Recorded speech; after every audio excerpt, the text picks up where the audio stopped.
The station hummed with the quiet efficiency of a place built to hold secrets. Orbital Platform 7 circled the Valorian homeworld in silent, steady rhythm, and every corridor was monitored by eyes that never blinked. Security cameras, sensor arrays, guards posted at every junction with weapons that could cut through steel. Commander Wraith stood at the observation deck, watching the docking procedure. The human vessel was small, unmarked, and unremarkable in every way that mattered. It contained one passenger, just one. No entourage, no security detail, no diplomatic staff. A single human stepping into a station where humans were rarer than water in the deep void. The airlock cycled, the human emerged. He was average height, average build, with the kind of face that wouldn't stick in memory more than a few seconds. Dark hair, tired eyes, and clothes that were simply clothes. No insignia, no rank badge, no identifier of any kind. He carried a single bag. That was all. No official credentials displayed, no diplomatic sash, no marking that would tell a stranger what he was supposed to be. The docking officer called down. Gate station confirms entry. Human passenger cleared for diplomatic access. Wraith nodded. This was routine, expected. The human was already cleared at 3 different levels before arrival. The station commander herself had approved the visit, so why did Wraith's chest tighten? The human made his way through the corridors with someone who might have been a guide, though it was hard to tell who was guiding whom. His steps were slow, unhurried, the walk of someone who had nowhere to be in a hurry. The guide pointed out landmarks. The human nodded occasionally, but his eyes were scanning everything. The camera placement, the guard positions, the traffic patterns of personnel moving through the halls. At the first checkpoint, a junior guard stepped forward. Protocol demanded verification. The human smiled, small and genuine, and handed over his documentation. The guard scanned it. The information was sparse. Name, origin point, return date, a signature from someone very high up the chain. The guard's jaw tightened slightly. He knew that signature. Everyone knew that signature. "You're cleared to proceed," the guard said, his voice different now. Not hostile, just different, like he was looking at something he wasn't supposed to acknowledge seeing. The human moved past the checkpoint. The guide followed.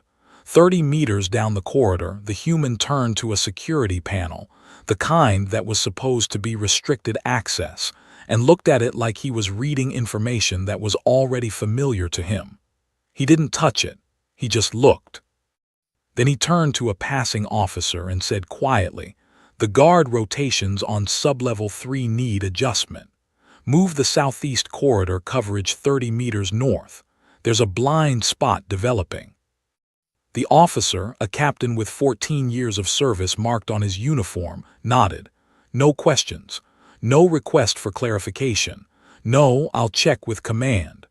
The captain just nodded and adjusted his comm unit to pass along the information. The human kept walking. By the time he reached the observation deck where Wraith was standing, word had already started to spread. Not rumors, something more subtle. A shifting in the atmosphere, like the station itself was reorganizing around this one unremarkable arrival. Officers who passed him went slightly straighter. Guards who made eye contact with him suddenly found reasons to look away. Wraith watched him approach. Up close, the human was even more ordinary. Tired, actually. Like he'd been traveling for a long time and had many more journeys ahead. But his eyes were sharp. Sharp in a way that suggested he was counting exits, assessing angles, understanding the station's geometry in ways that went beyond physical space. "Welcome to Station 7, Wraith said. "Thank you," the human replied. His voice was calm, measured, without accent, which meant he was probably from the kind of background that spent its time moving between different human colonies and stations. Cultureless, rootless, the kind of person who could fit almost anywhere because he didn't belong to anywhere. "I'm Commander Wraith. I coordinate security operations." "I know," the human said, not rudely, just factually. Wraith waited for the human to introduce himself. Give a name, a title, something to pin him down with, some way to categorize what he was supposed to be in the station's hierarchy. The human didn't offer anything. Instead, he looked out at the planet below, where the Valorian homeworld turned slow circles in the starlight. The oceans were deep purple. The continents were rust-colored, sharp with mountains, beautiful in a way that suggested civilization, order, careful management of resources. "Show me the diplomatic quarter," the human said. "Of course," Wraith replied, but her mind was already working on other problems. She'd been given clearance to help this man access any area he requested. No questions asked. That kind of clearance came from people who didn't explain themselves, people at levels that most of the station didn't even know existed. They walked through the corridors together. Other officers watched them pass. Some of those officers looked like they recognized the human, not from before, from some understood context that Wraith didn't have access to. A private conversation happening in glances and the careful way people stepped aside without being asked. At one junction, a junior guard stepped forward. Protocol said any unidentified person in restricted areas needed verification. The guard was young, eager to prove he understood his job. "Identification," the guard said. Wraith tensed.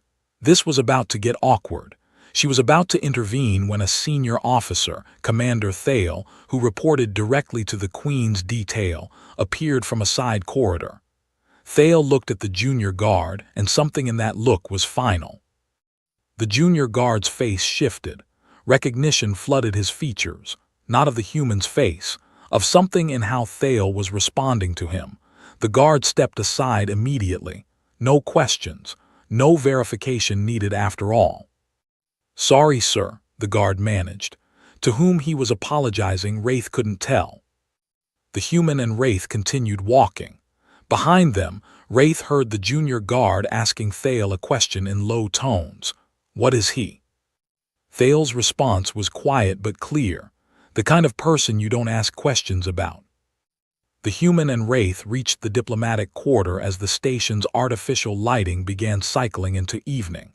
The quarters were sparse, efficient, designed for guests who needed nothing except safety and function. The human looked around the space once, seemed to approve of what he saw, and then turned back to Wraith. "I'll need briefing documents on the current situation in the lower council chambers, everything from the past week. Also, I'll want a schedule of all planned diplomatic activities. And access to the security systems isn't necessary, but I'd like to know about any anomalies in the past 60 days. Wraith opened her mouth to ask a question. Who was this man really? And why was she supposed to know what to do when he made requests like this? But stopped herself. She'd been given instructions before the human arrived. They were simple. Whatever he asked for, provide it. Whatever he suggested, take seriously. Whatever he decided, support it. "I'll have everything sent to you within the hour," Wraith said. "Thank you," the human replied. "And Commander, the guard at Checkpoint 3 is doing excellent work. Make sure he gets noticed for it in the next performance review." Wraith nodded and left. The human stood alone in his quarters, looking out at the purple ocean far below. In the distance, he could see the lights of Valorian cities, millions of people living under the careful order of a military system that had stood for 3,000 years. An empire that had never been conquered, never been challenged, never been forced to question the structure of its own hierarchy. He set his bag down on the bed. Inside were the things he would need for what came next.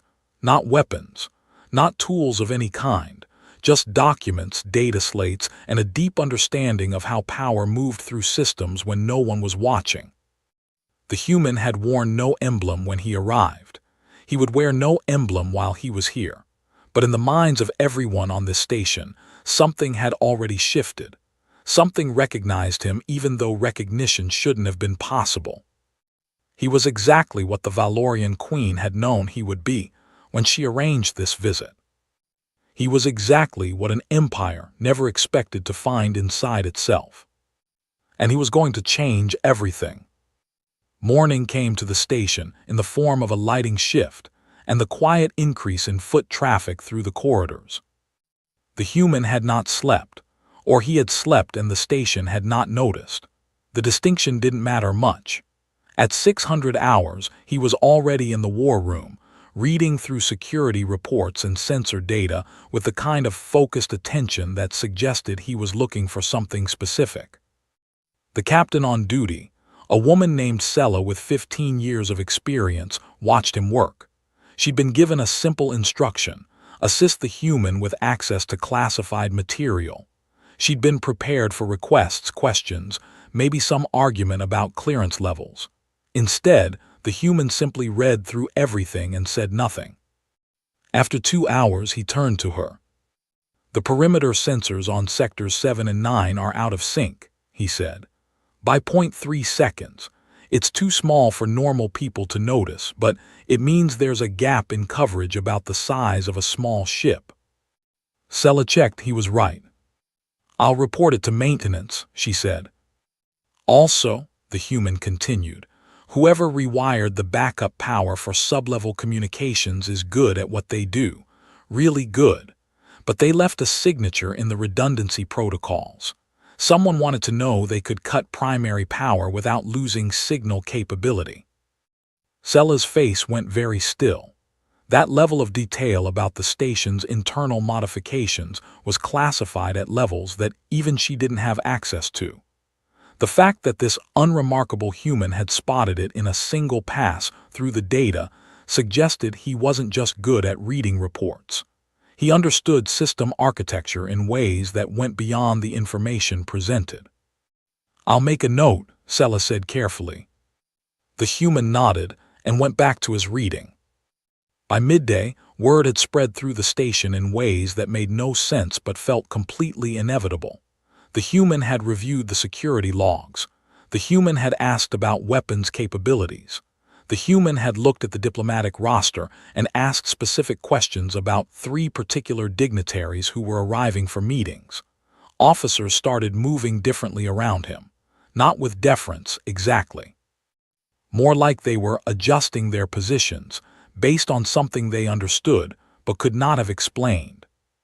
The Vreth ambassador, a tall, silver-skinned figure with 6 arms and the kind of natural authority that came from representing a species that had conquered 7-star systems, approached the human in one of the station's main corridors.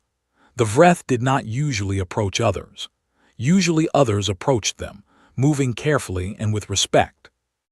But the Vreth ambassador approached the human like he was approaching something unfamiliar but worth investigating. "You are the human consultant," she said, "not a question." "I am," the human replied. "You wear no designation, no rank marker, no emblem of office." The Vreth's tone was not accusatory. It was curious, like she was examining a piece of equipment and trying to determine its function. "Among the Vreth, this would suggest you are support staff, service personnel, low hierarchy." The human considered this. His expression didn't change, but something behind his eyes shifted, just for a moment, like he had made a decision about how much to engage with this line of questioning. "Among the Vreth, perhaps," he said, "but I am not Vreth, and hierarchy doesn't work the same way for all species." "Explain," the ambassador demanded. The human turned his full attention to her. It was a subtle shift, but the corridor seemed to understand it. Personnel who had been passing began to slow down, taking alternate routes or simply stopping to pretend to read information on nearby displays. "For the Vreth," the human said, "rank is decoration, it is announcement. It tells everyone where you belong and what you are allowed to do. For humans, rank is sometimes just a title, but authority, real authority, can be something else entirely. It can be quiet. It can be understood without being declared." "I do not understand," the ambassador said, but there was something in her expression that suggested she understood more than she wanted to admit. "You will," the human said, and turned to walk away. The Vreth ambassador stood in the corridor for a long moment, watching him leave. One of her aides approached carefully. Was that, the aide began. Yes, the ambassador said. I think it was. Find out everything you can about his actual position, and do it quietly. The human did not appear in the formal briefing that afternoon, but his presence was felt in every decision made. The Valorian queen held a council meeting to discuss the diplomatic situation with the 3 visiting species. The human was not invited to attend. He was not supposed to be there. He was there anyway, standing quietly in an observation booth that was supposed to be restricted. No one questioned his presence. In fact, when a junior officer noticed him and started to move him, a senior captain simply shook his head. The officer stopped. The captain said nothing. But the message was clear. Wherever the human needed to be, he belonged there. The queen, a tall figure with silver armor that marked her as the supreme military authority of her people, glanced up at the observation booth once during the meeting. Her expression was unreadable, but after she looked, her entire posture shifted slightly. More confident, more authoritative, like knowing he was there changed her calculation of what was possible. The meeting lasted 3 hours. At the end of it, 3 different species had reached a preliminary agreement on trade routes and defensive positioning. The queen had made the final decision, but it was a decision that aligned almost perfectly with notes the human had apparently made available through channels that did not officially exist. When the dignitaries filed out, the Vreth ambassador passed the observation booth. She did not look up at the human, but her aide did. Their eyes met for just a moment.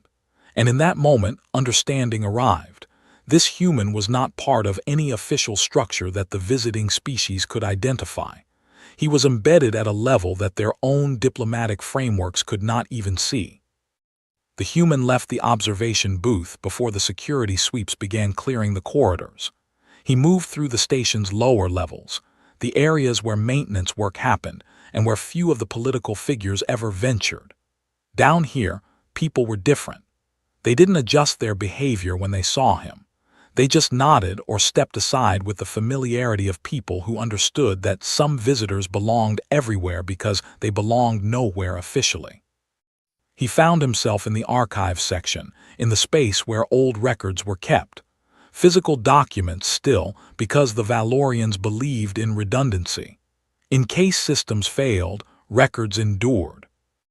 A young woman was working there, probably a junior clerk or researcher. She looked up as the human entered. The records on the Krell conflict, he said, from 30 years ago. I need to see the actual disposition reports. She didn't ask for verification. She just nodded and moved to retrieve them. As she handed over the documents, she said quietly, "No one ever asks about those reports anymore. Everyone pretends that situation was resolved." "It wasn't," the human said. "No," she agreed, "it really wasn't." The human spent the next 2 hours reading about a war that had almost destroyed the Valorian Empire.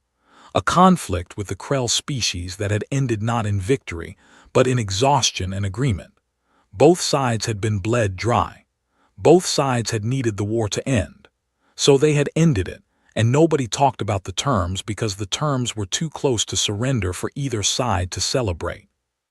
He understood now why the Valorian queen had arranged his visit at this exact moment. There was another situation developing, something that the Valorian military understood could not be solved through force, but that required someone to find the solution through other means. He was being used as a tool of strategy. But tools, if they were effective enough, eventually became indispensable. And indispensable things could not be governed by ordinary rank structures. They had to be trusted absolutely or rejected completely. There was no middle ground. The human returned to his quarters as evening came again. He stood at the window and looked out at the purple planet and thought about what would happen next. The visiting dignitaries would leave in 3 days. Before they left, there would be a crisis, something unexpected. Something that only he would be able to navigate properly. He was certain of this because he had seen it before. This pattern, this structure. The way Empire used men who belonged nowhere to solve problems that official hierarchies could not touch. He wondered how many times this had happened before. He wondered if anyone besides the Queen understood what they were really doing when they put him here. And he wondered, not for the first time, if there was a cost to being the kind of person that everyone trusted but no one could name. The alarm came at 300 hours, not a general alert, something quieter, something that moved through the station like a ripple instead of a shout. A ship had emerged from faster-than-light drive approximately 40,000 kilometers from the station. It was not transmitting identification. It was not responding to hails. It was moving with purpose toward orbital approach. The station's military response was immediate and textbook correct. Defense systems came online. Shields were raised. Weapons were powered. Personnel moved to battle stations with the smooth efficiency of a system that had practiced this response 1,000 times. Within 10 minutes, the station was locked down. The human was notified because someone made the choice to notify him, not through official channels, not through any communication system that would create a record of the decision to tell him. But someone, somewhere, had decided that the human needed to know what was happening. He arrived in the war room 30 seconds later, which meant he was either already awake or he had been given advance warning. The captain on duty, Sela again, did not ask which it was. The screen showed the approaching ship. It was large, military configuration, but the weapons were not charged and the approach vector was not aggressive. It was cautious. Testing. Status, the human asked. Unidentified vessel, Sela replied. No response to any hail. Estimated arrival at station orbit in 17 minutes. We've got weapons locked on target. Can fire in seconds if they approach weapons-free. The human looked at the sensor data. He looked at it the way a musician might look at sheet music, seeing patterns that were not written down, understanding rhythms that existed beneath the surface. After 2 minutes of analysis, he turned to Sela. What's their power output signature? Sela checked. Minimal, just enough to keep main systems running. Everything else is dark. And their weapons? Completely powered down. The human nodded like this confirmed something he already suspected. He turned to the commander on duty, an older Valorian with burned scars on his face from a conflict that was 20 years past. Stand down the weapons, the human said. The commander looked at him. In that look was a calculation. This unremarkable human was asking him to reduce the station's defensive posture against an unknown, unidentified vessel that was currently approaching at military approach velocity. It was wrong by every tactical measure. It was the kind of decision that got people killed. But the commander had already received his orders. Whatever the human said, support it, make it happen, ask no questions. Power down weapons, the commander said to his team. Stand by on shields, monitor approach. The team moved to comply, but you could see the tension in their bodies. The belief that something bad was about to happen because someone was making a choice that went against every instinct, every training, every survival protocol they had learned. The ship approached, 8 minutes away now, 7-6. In the corridor outside the war room, personnel watched screens that showed the unidentified vessel growing larger, growing closer, becoming a threat that the station had voluntarily chosen not to defend itself against. One of the visitors, a human translator named Kessa who had traveled with the human to the station, stood watching with the crowd. She had been with him for 6 months. She had seen him make decisions before. None of them had made sense until after they had worked out, but this one seemed particularly impossible. The ship came into weapons range. 4 minutes to dock if it wanted to. 3, 2.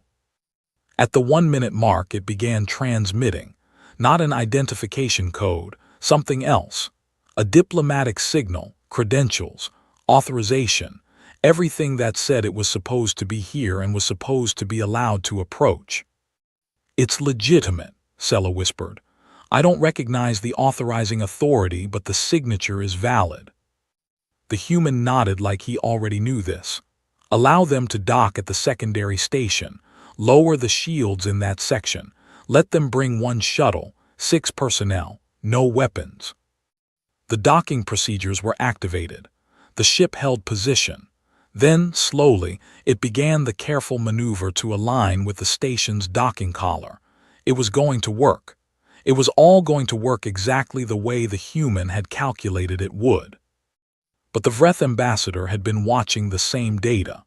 The Vreth had been paying attention. And as the ship docked and 6 figures began moving through the docking collar, the Vreth ambassador called her aide over and said something quietly that caused the aide's face to go very pale. "That is a Krell vessel," the ambassador said. "Those are Krell diplomats. The Krell have not made direct contact with the Valorians in 30 years, not since the war ended, not once in 3 decades.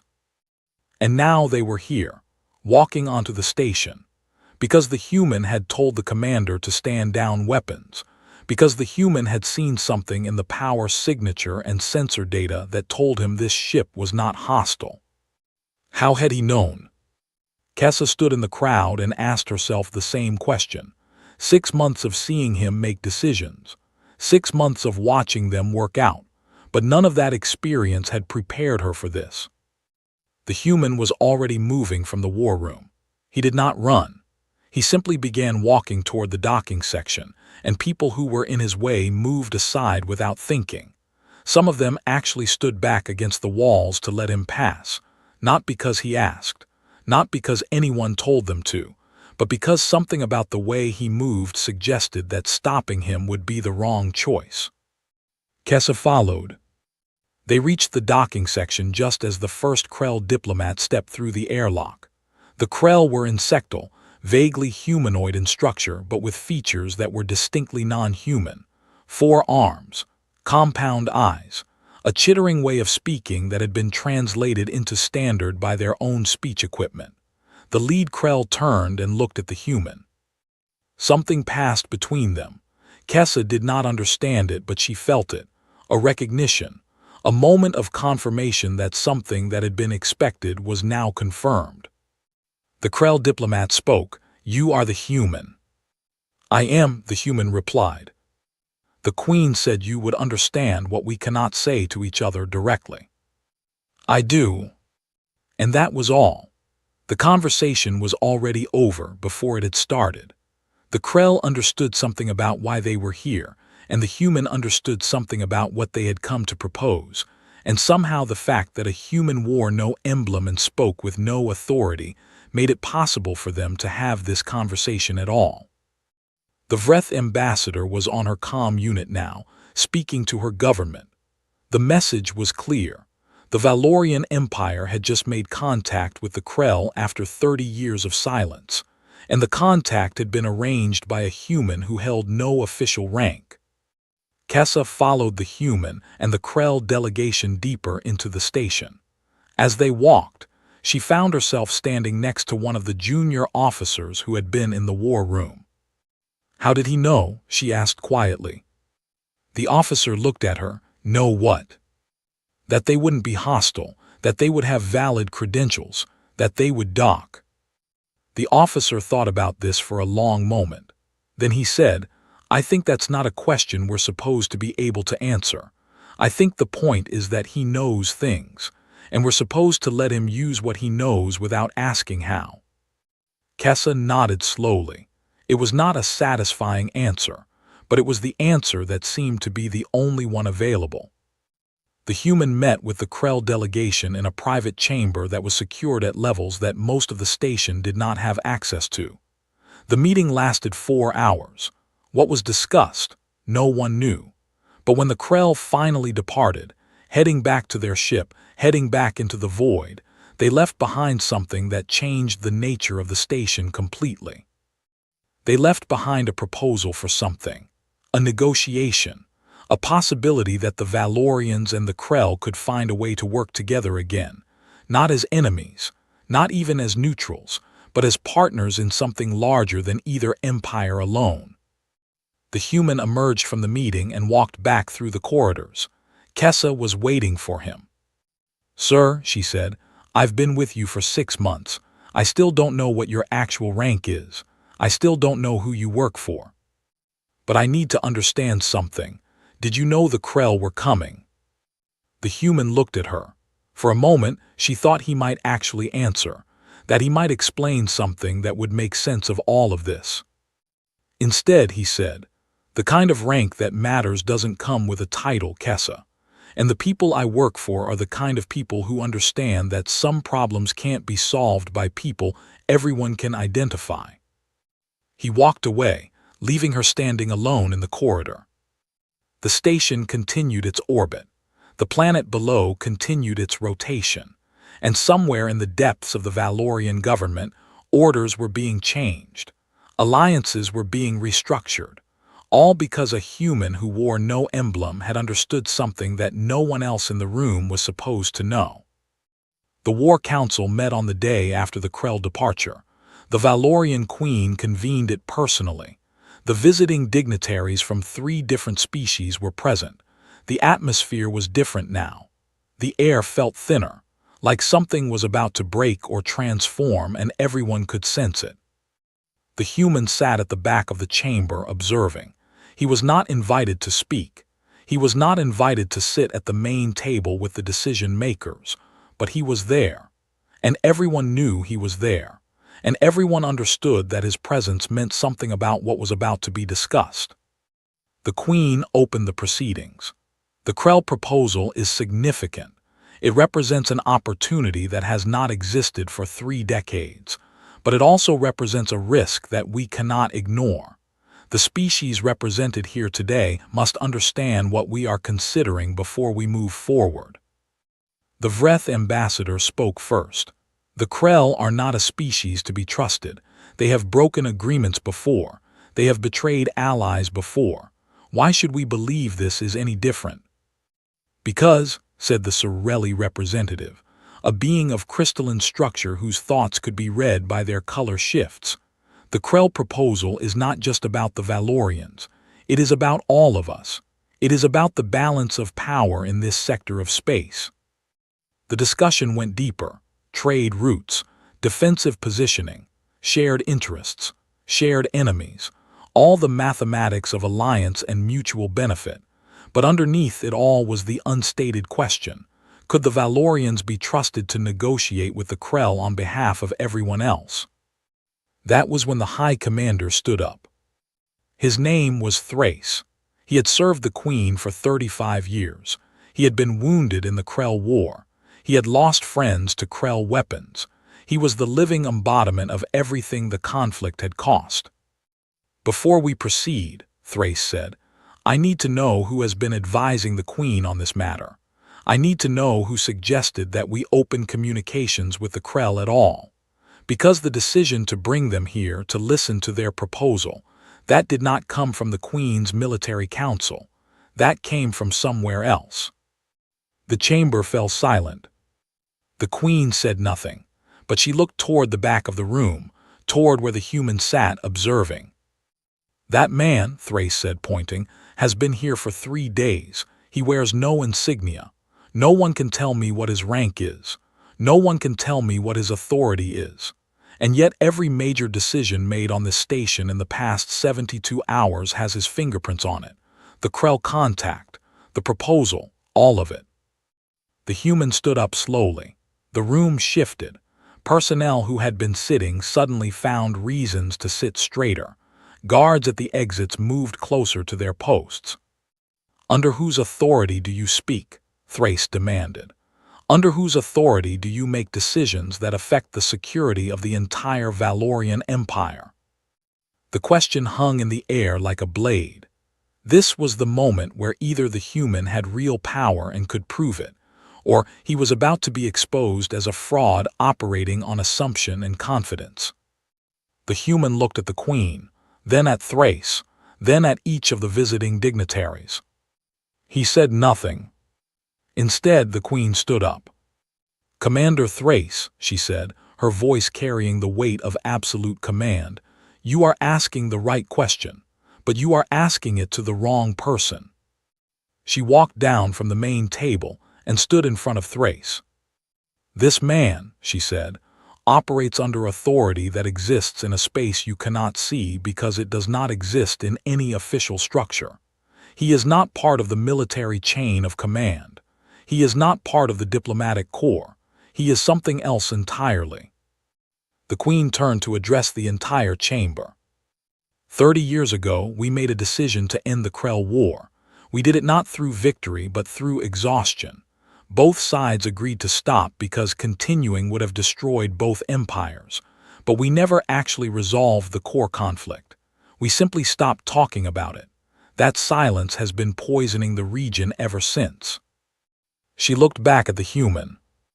What this man understood, what no one else in my government could acknowledge, is that we needed someone who belonged to neither side.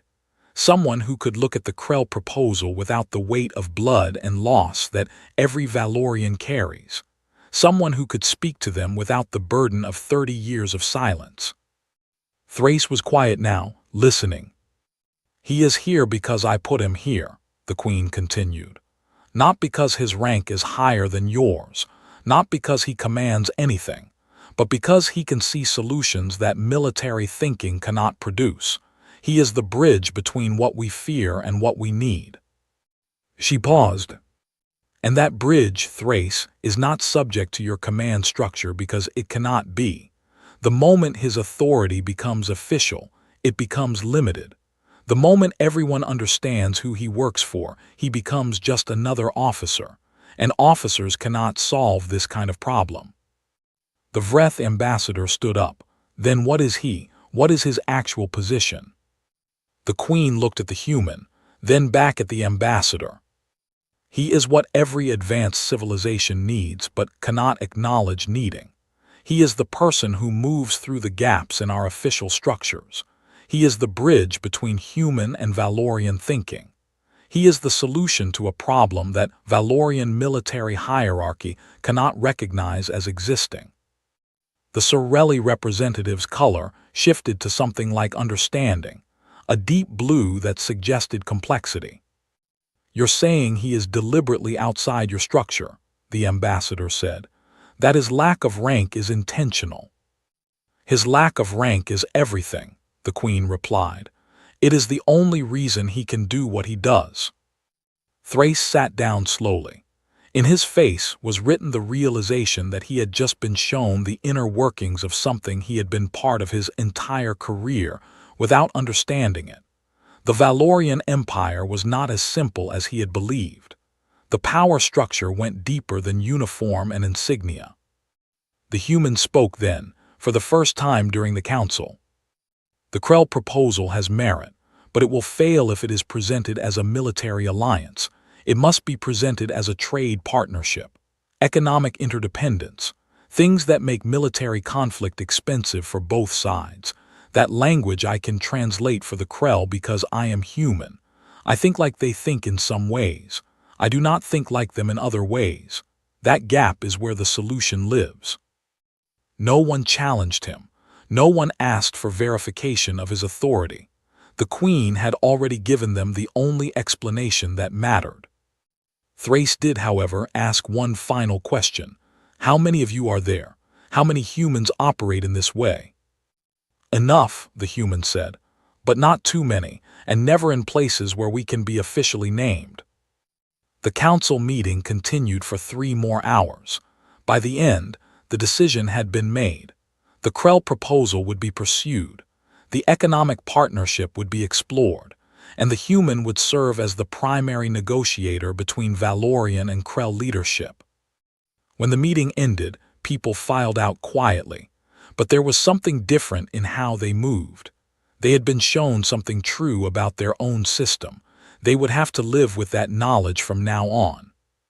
Kessa was waiting outside the council chamber when the human emerged. She looked at him with an expression that mixed confusion and understanding in equal measure. "You still didn't answer the question," she said. "No," he agreed, "I didn't. Is your rank so high that no one can say it? No, my rank doesn't exist in any system you have access to. That's the point. That's the entire point. He began walking down the corridor. Kessa followed. So when did they recruit you? She asked. Who sent you to the Valorians? The human walked in silence for a long moment. Then he said, That's a question that doesn't have a simple answer. I was chosen because I was available. I was available because I don't belong to anything else. I think like both species in different ways. And I don't need recognition because there is nowhere I belong that would recognize me. They walked past observation windows. The purple planet was beautiful below them. Cities were beginning to light up as the rotation brought darkness to half the world. If all of this works, Kessa said, if the Krell partnership succeeds, what happens to you? I move to the next problem, the human said. I go somewhere else. I wear no emblem. I tell no one who I am. And I solve something that nobody else can see. He looked back at her. And you learn to accept that some people exist in the spaces between, that some authority cannot be declared because declaring it would destroy it. You learn to see the structure without nomming it. They continued walking through the station.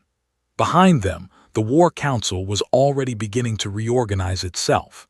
And across the void, the Krell were preparing to send another delegation. And the Valorian Empire was starting to shift in ways that nobody on the planet below could possibly understand. The negotiations took 6 weeks. 6 weeks of the humans sitting in rooms with Krell and Valorian leadership, translating not just words but concepts, ways of thinking, the gaps between how one species understood honor and how another understood profit. The human moved between these gaps like water flows between stones, finding the paths that would allow movement where all other routes seemed blocked. Thrace watched from a distance, at first with suspicion, then with growing respect, then with a kind of resigned acceptance that the Empire contained multitudes that he had never been asked to understand. Every decision the human suggested turned out to be correct, not perfect, correct. There was a difference. Correct decisions could be built upon. They created momentum. By the end of the 6th week, an agreement existed. Trade routes were established. Defensive positioning was clarified. Both empires agreed to share intelligence on rival powers. It was not a triumphant peace. It was a practical accommodation. 2 empires that had bled into each other agreeing to stop and build something different. The Queen summoned the human to her private chambers on the morning of the final signing. He arrived without escort, walked through corridors where guards knew not to stop him, and entered the royal presence with the same calm demeanor he had maintained since arriving at the station. The Queen was sitting at a window overlooking her homeworld. The purple oceans were visible, the rust-colored continents, the network of cities that had stood for 10,000 years and would stand for 10,000 more, regardless of the agreements signed in orbit above. "Thank you," she said simply. The human inclined his head. "You knew I could solve this." "I knew you could see it," the Queen replied. "That is not quite the same thing. I knew you could look at this problem without the weight of 30 years of war in your mind. I knew you could speak to the Krell without the sound of weapons in your voice. I was not certain you could build something from that advantage." "I learned it from other situations," the human said. "Different species, different conflicts. The fundamental problem is always the same. 2 groups have suffered. Both groups need to stop suffering, but neither group can be the first to admit they need the other. So they need someone who belongs to neither group to make the suggestion." The Queen nodded slowly. "There will be 3 other situations like this in the next 18 months, she said. The Sorelli are moving toward conflict with the Tauren over water rights. The Vreth Empire is fragmenting along political lines, and there is a situation in the core that we do not yet fully understand. She turned from the window to look at him directly. "I cannot tell you to go. I cannot command you. The moment I did, you would lose the ability to be what you are. But I am telling you that the Valorian Empire understands what you are, and we will support any decision you make, including the decision to leave." The human considered this. The Queen was offering him something, the chance to step into the light, to have his role acknowledged, his authority named, his position secured within the official structure. It was the wrong offer. They both knew it was wrong. "I'll go to the Sorelli situation," the human said. "The water rights conflict is already past the point where military solution is possible. Both sides have invested too much to back down, but economic solutions exist if someone can see them." "You will need resources," the Queen said. "I will need minimal resources and the knowledge that Valorian support exists somewhere in the invisible structure. Nothing more visible than that." The Queen smiled. It was not the smile of a woman who ruled an empire. It was the smile of a woman who had just been reminded that intelligence, combined with humility, could accomplish things that weapons could never touch. "Go," she said, "and know that when you move beyond this station there will be others like you. Humans, Valorians, perhaps Krell, people who operate in the spaces between official structures. We are building a network of people who see the gaps. You will not be alone." The human left the Queen's chambers. He did not return to his quarters. Instead, he went directly to the docking bay where his ship was being prepared. The vessel was small, unmarked, and designed for the kind of travel that required no identification in ports that asked no questions. Kessa was waiting by the ship. She held a data slate in her hands. "I asked to transfer," she said, "to go with you. They said I could if you agreed." The human looked at her. 6 months of observation. 6 months of watching him make decisions that worked out. 6 months of understanding that she was in the presence of something that operated beyond normal categories. "It will not be comfortable," he said. "It will not be official. You will never be able to tell anyone what you do." "I know," Kessa said, "but I need to understand how to think like this, and I think I can only learn by watching someone who already knows how." The human considered her, then he nodded. "All right, welcome to the kind of work that doesn't have a name." They boarded the ship together. As they prepared for departure, messages came through. Congratulations from the Queen, acknowledgments from the Krell, formal statements from the other visiting dignitaries, all of which missed the actual point of what had happened here. The ship undocked from the station. It turned away from the purple planet and began its acceleration toward the exit point that would allow faster-than-light travel. As they left, the human looked back at the station, small now, receding into the vast darkness of space.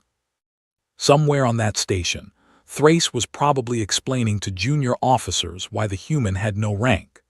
Somewhere, Sella was updating the security logs with information about a visitor who had changed the course of an empire and left no trace of his authority behind.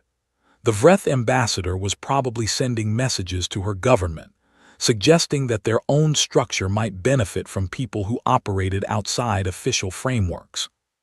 The change was already spreading, not dramatically, not with announcements or formal acknowledgement, just the quiet realization that power could take forms that did not appear in organizational charts.